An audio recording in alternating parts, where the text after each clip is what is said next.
Estamos no segundo bloco do Alerj Entrevista, falando sobre as providências tomadas pelo governo depois de denúncias de fraudes em processos de licitação no Hospital da Universidade Federal do Rio de Janeiro. Deputado, eu queria que o senhor explicasse, porque uma das atitudes do governo do Estado foi suspender contratos com essas empresas, com essas 4 empresas citadas na reportagem. E aí, como é que fica a oferta do serviço lá na outra ponta para quem está precisando? Como é que o Estado pode se articular aí? Bom, eu acho que a decisão do governo do Estado foi correta. É você sustar os contratos para poder auditá-los.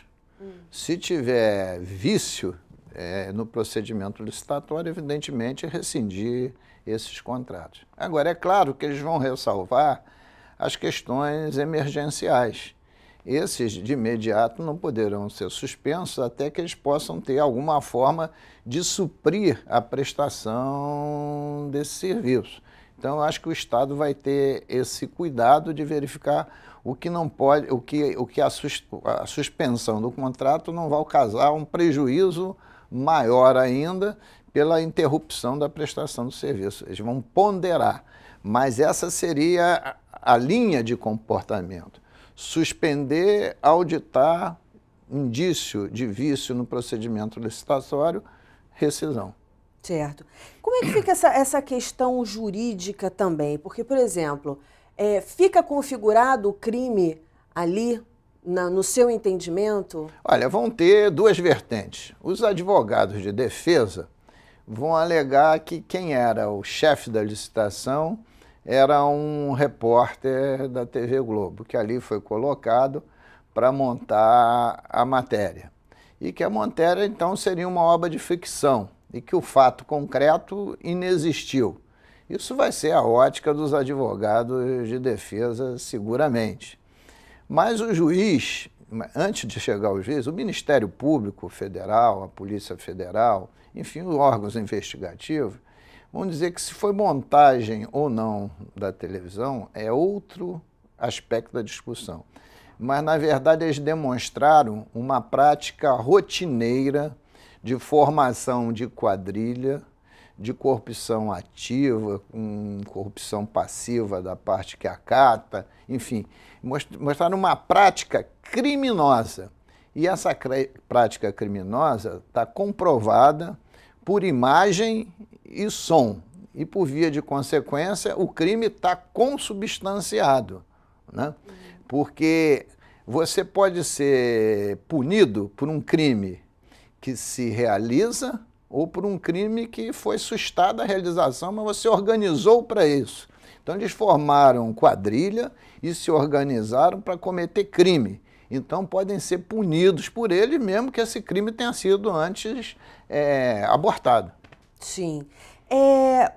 O que dentro, aí eu vou falar também, estou falando um pouco com um cidadão, o senhor citou algumas partes aí que o senhor escutou das entrevistas, mas o que dentro desse contexto mais assustou como cidadão e como homem político de pensar assim, caramba, a gente precisa encontrar uma saída para que isso não se repita. Tiveram algumas frases muito impactantes nesse processo todo, inclusive deboche, entrevistas com deboche, dentro dessa situação toda. O que mais chamou a sua atenção, deputado? O que me chama a atenção é a impunidade, né? Porque esse deboche, a forma como tudo é dito, mostra que essas pessoas não têm temor da lei, que as pessoas se sentem impunes, que essas pessoas se acham protegidas por um sistema que é muito lento, que não vai a fundo nas suas investigações e nas suas punições.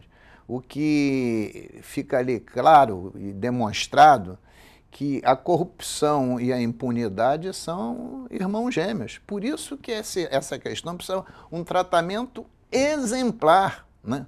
Sob o ponto de vista da punição, exatamente para desvincular. Aquilo que for corrupção tem que ser exemplarmente punido. E volto a dizer, quando entra a área da saúde, pior ainda, porque para mim é crime hediondo.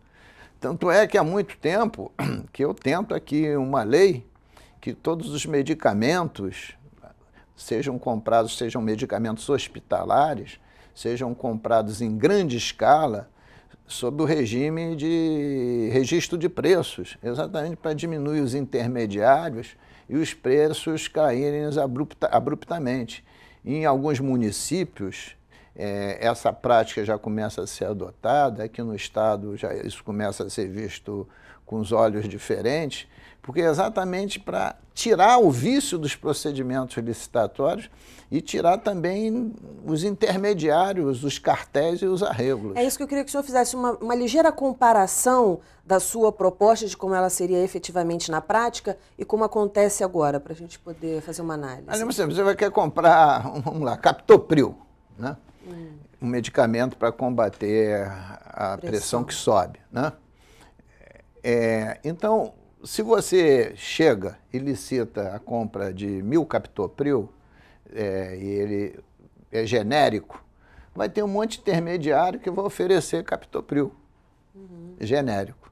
Se você, em vez de comprar 1000, você vê qual é o gasto do Estado um ano inteiro, imaginemos que o gasto do ano do Estado sejam de 10 milhões de Captopril.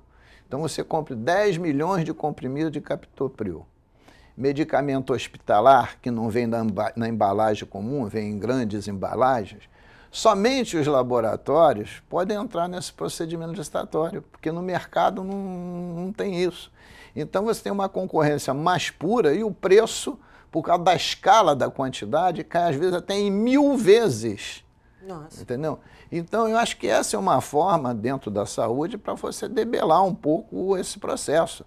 Agora, quanto mais esses procedimentos forem transparentes e pudesse dar propostas pelas internet, e os editais estiverem na internet, mais você tira os intermediários. Quanto menos contato tiver entre as partes, melhor.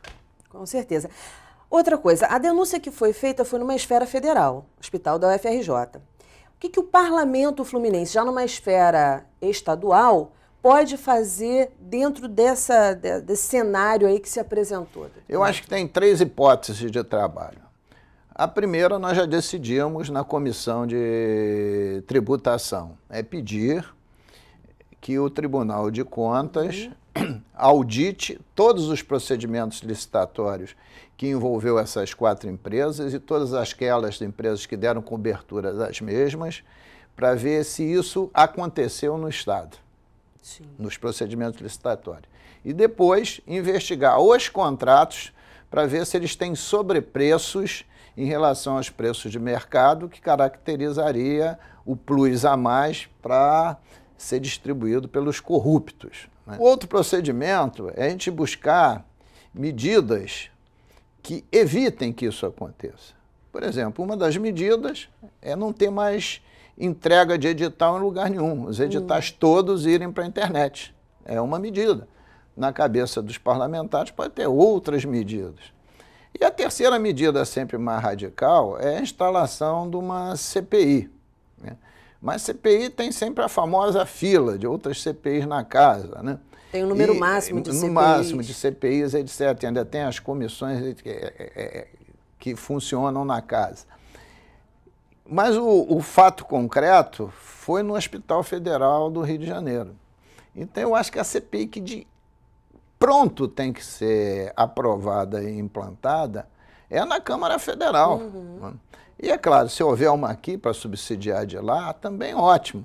Mas eu acho que a auditoria de imediato, feita pelo tribunal e até feita pelo próprio Poder Executivo, através da sua controladoria ou do seu órgão, né, como a Secretaria de Planejamento, enfim, ou quem o governador delegue, também deve ser feita. E é o que pode dar um sinal de alerta para uma CPI ou não, né? Porque dependendo do resultado da auditoria... Porque vai trazer aí fatos concretos para aí a CPI já ter aí um caminho investigatório para poder ir a plenário ou ser decidida.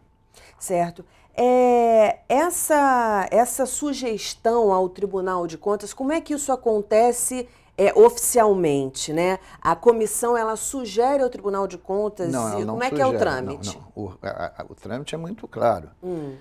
Quando uma comissão, e essa foi a comissão de tributação, se reúne e delibera que se haja uma auditoria, essa decisão da comissão vai ao presidente da casa, que encaminha o tribunal e o tribunal vai fazer a auditoria. Acolhida. É acolhido, não é sugestão, porque apesar do tribunal ser totalmente independente da Assembleia, ele é também um órgão assessor da Assembleia. Sim. E aí não é decisão de um deputado, foi decisão de uma comissão. Né? E o fato para fazer essa inspeção não é um fato teórico, é um fato concreto, em que as pessoas, as empresas envolvidas lá no processo de corrupção no hospital da Universidade Federal do Rio de Janeiro dizem que tem contratos com estados e municípios que eles têm muita experiência, né, nessa área de fazer isso. Então, indícios são concretos. E a Comissão de Tributação vai acompanhar esse trabalho de auditoria do tribunal? Sem dúvida nenhuma, porque o tribunal, depois que faz a auditoria, também encaminha o resultado da auditoria para casa, para o presidente da casa, que é a porta de entrada e saída de toda a comunicação externa, que manda a cópia para a comissão que o pediu. Ok, deputado, muito obrigada pelos esclarecimentos. Sucesso no trabalho. Muito obrigado. Nosso programa já está terminando. Se você quiser ver novamente, basta acessar o site www.tvalerj.tv. Até a próxima. TV Alerj, o canal do povo fluminense.